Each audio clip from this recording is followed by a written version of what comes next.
আসসালামু আলাইকুম। আনিসুর রহমানের সঙ্গে আপনি দেখছেন সাইকেল অ্যাডভেঞ্চার। আজকে এসেছি আয়শার কাছে। গরিব আয়শা কতটা কষ্টের ভিতর দিয়ে সে যাচ্ছে সেটাই দেখাবো এই ভিডিওতে। আয়শাকে বলিনি যে আমরা আজকে আসছি, না বলেই আজকে যাব আয়শার বাড়িতে। অবশ্য বাড়িতে বলতে আয়শার বাড়ির কাছেই আমি দাঁড়িয়ে আছি। এটি হাড়োয়ার কাছে অবস্থিত। আয়শা কতটা কষ্টের সঙ্গে প্রত্যেক দিন তার যুদ্ধ করতে হয় সেটাই দেখাবো আমার এই ভিডিওতে। আয়শা যেখানে বসবাস করে সেই জায়গাটাতে যে আয়শা একা গরিব তা কিন্তু না, সেখানে আরও পরিবার আছে যারা ভীষণ গরিব, যারা অনেক কষ্টের ভিতর দিয়ে যাচ্ছে। সেখান দিয়ে যখন যাচ্ছিলাম তো খুব খারাপ লাগছিল যে আমরা যে অবস্থানে আজ আছি সেইখান থেকে তারা অনেক কষ্টের ভিতর দিয়ে যাচ্ছে।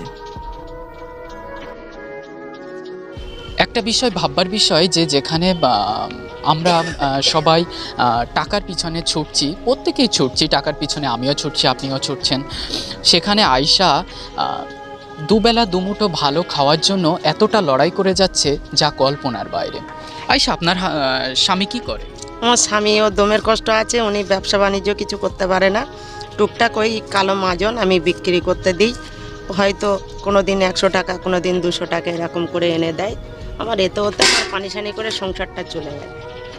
আচ্ছা, এই যে আপনার ঘরের অবস্থাটা দেখলাম, তাতে করে আপনার ঘরে বৃষ্টি আসলে যেমন আপনার ঘর বৃষ্টিকে রোধ করার মতো ক্ষমতা রাখে না, সেই সাথে তো ঝড় তো দূরের কথা। তো সেখানে আপনারা যখন এই ঝড় বৃষ্টি আসে তখন কোথায় থাকেন? এখানেই থাকেন? হ্যাঁ, ঝড় বৃষ্টি আসলে আমরা এইখানেই থাকি, কোথাও আমি কারোর আশারাতে উঠি না। আমার বাংলার ঝোটটুকুনি আল্লাহ পাক আমার দিয়েছে, আমি তো ওইটুকুটির ভিতরে আমি বাস করি বাচ্চা কাচ্চা নিয়ে। আমি কারোর এই যে পাশে নদী আছে, এটা বিদ্যাধারী নদী না? বিদ্যাধারী নদীর জলের ধাক্কাতে নিশ্চয়ই এই পাড়গুলো মাঝে মাঝে খসেও যায়, ভেঙে যায়। তো তখন নিশ্চয়ই ঘর অনেক সময় ভেঙে পড়ে যায়, অনেক সময় লেপ কাঁথা নিয়ে রাত্রে বাইরে বার হয়ে আসতে হয়। এমন কষ্টের ভিতর দিয়ে আপনি প্রত্যেক দিন লড়াই করে যাচ্ছেন। হ্যাঁ, আমি প্রত্যেক দিনই আমি এই ঝড় বৃষ্টিতে কোথাও যাই না, আমি এখানেই থাকি আমার বাচ্চা কাচ্চা নিয়ে। গেঁথা কম্বল ভিজে গেলেও আমি সেই সব পাঁজা করে বসে থাকি, কি করব। আয়শা, আজকে আমরা যদি আপনার বাড়িতে খেতে চাই, আপনি কি আমাদের খেতে দেবেন? হ্যাঁ, অবশ্যই দেবো, কেন দেবো না। আপনি আল্লাহ পাক দিয়েছে, যখন রুজি যখন দিয়েছে তখন ঠিক আমার ঝাঁজ উঠবে, আমি তাই দিয়ে আপনার ভাত দেবো। সে তার এই সামান্য পালন শাকটুকু রান্না করছে, শুধু তাই নয়, সে রান্নার সাথে সাথে আমি তাকে বললাম যে আমরা খেতে চাই, সে বলল অবশ্যই, সে ভীষণ খুশি যে আমাদের খেতে দিতে পারলে। তোমার নাম কি? মা বিয়া। ওটা কে হয় তোমার? বলো। নানি। নানি। মা বিয়া, তুমি স্কুলে যাও? মাশাআল্লাহ। মা বিয়া বলছে যে সে স্কুলে যায়। ছোট্ট মা বিয়া তার নানির সঙ্গে একই যুদ্ধে ছোট থেকে বড় হচ্ছে। তারাও দেখে আসছে এই অভাব এবং দরিদ্রতা। একদিকে যেমন স্রেফ আয়শা একা লড়ছে না, সঙ্গে বাচ্চা দুটোর ভালো একটা ভবিষ্যৎ দেওয়ার চেষ্টা করছে ছোট্ট রাবিয়া।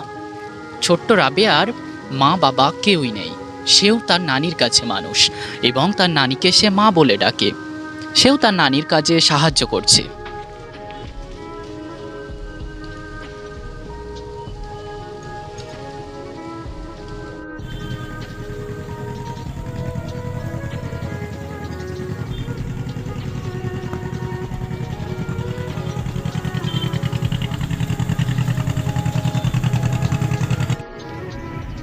ছোট্ট রাবেয়া, রাবেয়া সে তার সাংসারিক কাজে ব্যস্ত। তার এই ছোট্ট বয়স থেকে সে বটি নিয়ে খেলা করা স্টার্ট করে দিয়েছে।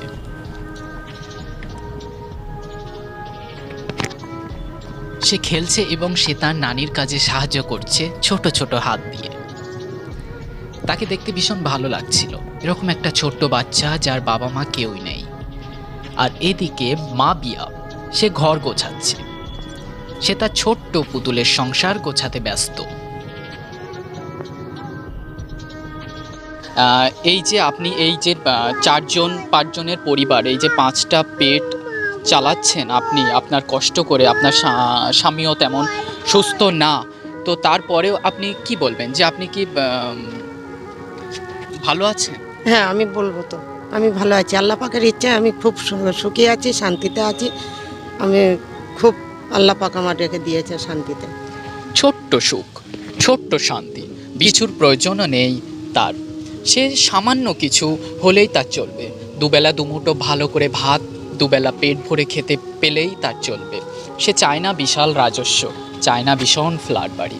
তার এই ঘরটুকু যদি একটু ভালোভাবে কিছু একটা করা যেত, বেশি কিছু না, যদি অন্তত একটু টিনের চাল দিয়েও তেমন কিছু হতো, তো তাতেও সে খুশি ছিল। কারণ তার নিজের জন্য তেমন কোনো চিন্তা নেই, চিন্তা হচ্ছে এইসব বাচ্চাদের জন্য। এইসব বাচ্চারা এই নদীর ধারে থাকে, তারা যখন তখন যে কোনো একটা অ্যাক্সিডেন্ট হতেই পারে। এই যে ভীষণ ঠান্ডা গেল, হ্যাঁ, এই ঠান্ডার ভিতরে এই এখানে লেপ কাঁথা তো তেমন কিছু নেই, এই যা আছে এই যা আছে আল্লাহ পাক আমার তাই দিয়ে রেখেছে, আমি তাই নিয়ে আল্লাহ পাক আমাদের বাল বাচ্চাগুলোর আমি তাই পরিয়ে ঘুম পাড়াই। কিন্তু আমি কোনোদিন কোনো জায়গায় আমি যেতে চাই না যে আমার এরকম পরিস্থিতির মাঝখানে আমার যেতে হবে কিংবা কারোর কাছে আনতে হবে। আল্লাহ আমার যা দিয়েছে আমি তাইতেই খুশি, আলহামদুলিল্লাহ। তার কাছ থেকে শেখার অনেক কিছু আছে, তার কাছ থেকে শেখার অনেক কিছু আছে, যে সে তার পরিস্থিতিকেও সে তার দুর্বলতাটাকে প্রকাশ না করে সে তারপরেও শুকরিয়া জ্ঞাপন করছে আল্লাহর কাছে, তারপরেও সে সুখী আছে, আলহামদুলিল্লাহ। তাকে আমরা যে তার ভিডিওটা শ্যুট করলাম, এরপরেও আমরা অনেক গর্বিত যে আমরা তার মতন একজনের ভিডিও শ্যুট করতে পেরে।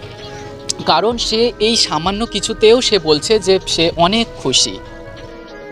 তারা আমাদেরকে চা খাওয়ার আমন্ত্রণ জানালো। তাদের এই ছোট্ট আতিথেয়তায় আমরা ভীষণ খুশি ছিলাম।